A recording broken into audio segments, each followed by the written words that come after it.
Salam anti korupsi. Semoga rekan-rekan sahabat anti korupsi selalu dalam keadaan sehat jasmani dan rohani. Untuk terus berkontribusi memberikan kebaikan bagi bangsa kita, bagi negara kita, agar kedepannya terwujud cita-cita kita bersama Indonesia yang bebas dari korupsi. Pada kesempatan kali ini kita akan membahas mengenai larangan bagi pimpinan KPK yang ada di Undang-Undang Nomor 30 Tahun 2002 tentang Komisi Pemberantasan Korupsi yang bisa diancam pidana, di mana ada di pasal 36. Itu merupakan pagar dari pimpinan KPK. Memang berat, tapi itu yang selama ini ada di KPK. Itu yang diinginkan oleh para perumus Undang-Undang KPK untuk memagari bahwa pimpinan KPK diharapkan akan fokus dalam bekerja minimal 4 tahun ya masa jabatan mereka. Terserah setelah itu mau ngapain, tapi selama 4 tahun ya mereka benar-benar harus memutus lah dari dunia luar gitu ya, fokus untuk memimpin Komisi Pemberantasan Korupsi, memberantas korupsi negeri kita. Artinya ya itulah resiko yang harus diambil ketika menjadi pimpinan KPK ya. Tentu artinya kan pimpinan KPK ya orang yang sudah, kalau sekarang kan 50 tahun, artinya sudah banyak relasi, sudah banyak jaringan dan sebagainya. Pejabat-pejabat yang menjadi, tentu salah satunya mungkin ada yang menjadi target KPK, termasuk kewenangannya KPK gitu kan, jabatan mereka. Nah itu makanya undang-undang ini meminta supaya ditinggalkan. Undang-undang ini meminta supaya tidak ada konflik of interest dan sebagainya. Itu sebabnya pasal 36 ini khusus untuk pimpinan KPK dan bisa dipidanakan. Jadi ini undang-undang yang sangat rigid gitu ya, dan walaupun sekarang belum pernah diterapkan ya undang-undang ini, pasal ini ya terhadap pimpinan KPK. Tapi kita akan membahasnya.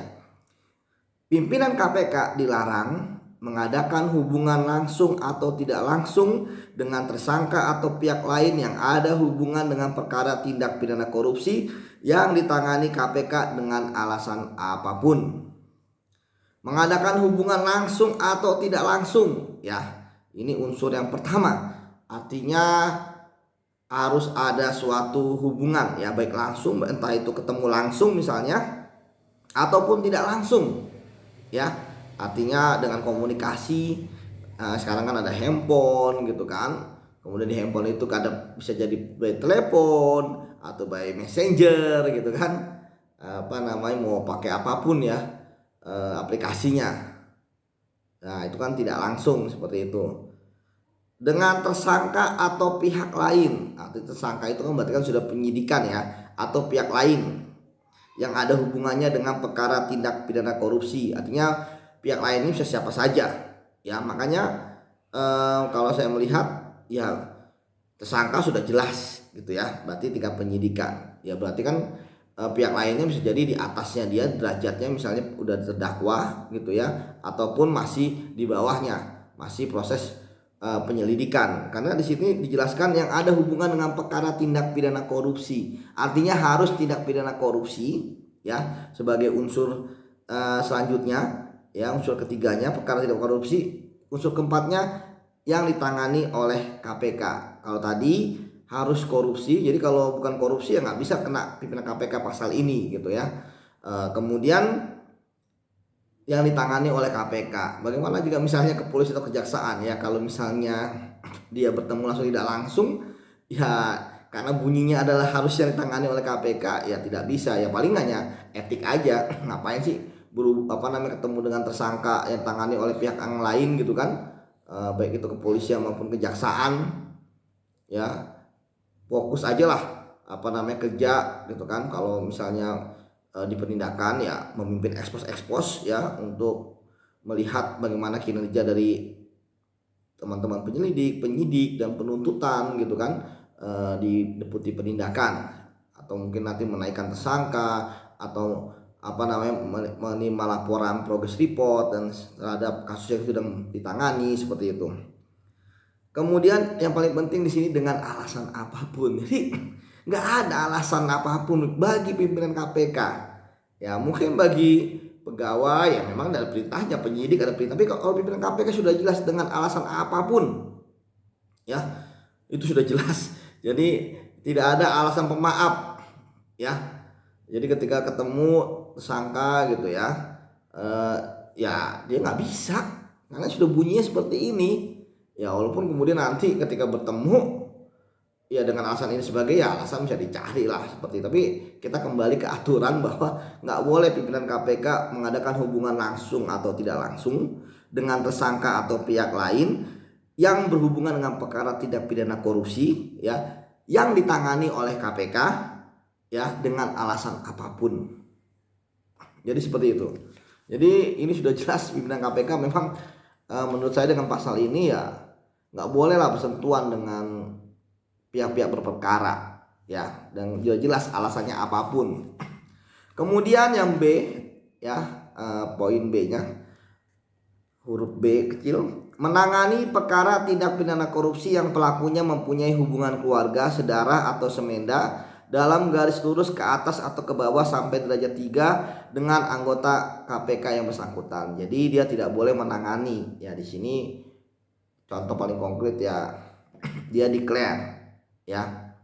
Jadi kalau dia sampai menangani misalnya ikut eksposnya ketahuan gitu ya, dia bisa dipidanakan. Seperti itu. Menangani dalam hal ini pimpinan KPK ya tentu ikut ekspos ya, menaikkan status gitu kan, atau ikut dalam rapat-rapat evaluasi penyidikan seperti itu nggak boleh ya kalau dia mempunyai hubungan keluarga, sedarah atau karena perkawinan ya, garis lurus ke atas atau ke bawah sampai derajat 3 ya. Jadi itu nggak bisa ya, mereka nggak mengundurkan diri dari kasus tersebut ya, declare seperti itu. Jadi kalau nggak declare ikut menangani ketahuan bisa dipidanakan. Kemudian menjabat ya, komisaris atau direksi suatu perseroan, organ yayasan, pengawas atau pengurus koperasi dan jabatan profesi lainnya atau kegiatan lainnya yang berhubungan dengan jabatan tersebut ya. Jadi di sini ya penting lah ketika misalnya sudah menjadi pimpinan KPK ya nggak usah jadi komisaris atau direksi suatu perusahaan perseroan ya, baik itu BUMN ya maupun swasta, yayasan ya, bahkan jadi pengawas atau pengurus koperasi juga tidak diperbolehkan. Bahkan jabatan profesi pun nggak boleh. Misalnya sebelumnya dia pimpinan KPK berasal dari pengacara misalnya ya, itu nggak bisa gitu kan, atau hakim gitu kan ya, itu sementara, berhenti dulu sementara, nanti setelah itu kembali lagi seperti itu. Atau kegiatan lainnya berhubungan dengan jabatan. Nah itu penting di sini supaya nggak ada konflik of interest. Dan bagi yang melaksanakan kegiatan tersebut ya, yang dilarang tersebut ya itu bisa dipidanakan, yaitu setiap anggota KPK pasal 65 ya yang melanggar ketentuan sebagaimana dimaksud ya dalam pasal 36 dipidana dengan pidana penjara paling lama 5 tahun. Jadi ada pidananya tuh gitu kan. Itulah sebabnya berat gitu ya untuk bisa menjadi pimpinan KPK selama 4 tahun gitu ya. Tapi tentu ketika orang sudah mau mencalonkan, ikut mendaftar, kemudian seleksi, kemudian terpilih ya mereka semua memahami ini gitu ya. Karena memang pimpinan KPK kan bekerja dengan sunyi senyap gitu kan ya, tapi ya sekali lagi ya inilah dasar hukumnya ya, bahwa pimpinan KPK dilarang untuk tadi poin A, poin B, poin C ya, mulai dari bertemu pihak perkara langsung tidak langsung, kemudian menangani perkara yang ada hubungan darah maupun hubungan perkawinan, kemudian yang ketiga terkait juga dengan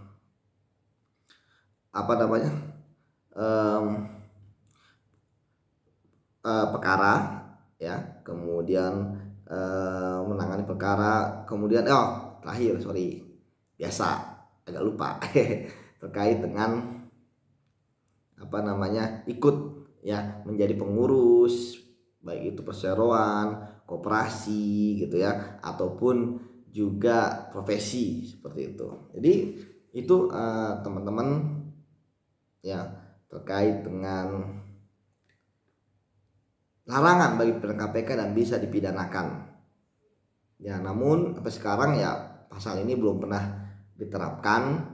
Namun setidaknya kalau kita lihat ya pimpinan KPK ya sebelum-sebelumnya menjaga ya bahwa ya mereka nggak mau bertemu lah ketika ada penyidikan misalnya, yaitu diserahkan kepada penyidik saja gitu kan. Ya pimpinan KPK tinggal mau monitoring, memantau, kan ada level direktur penyidikan, misalnya kalau di penyidikan ada deputi penindakan baru ke mereka.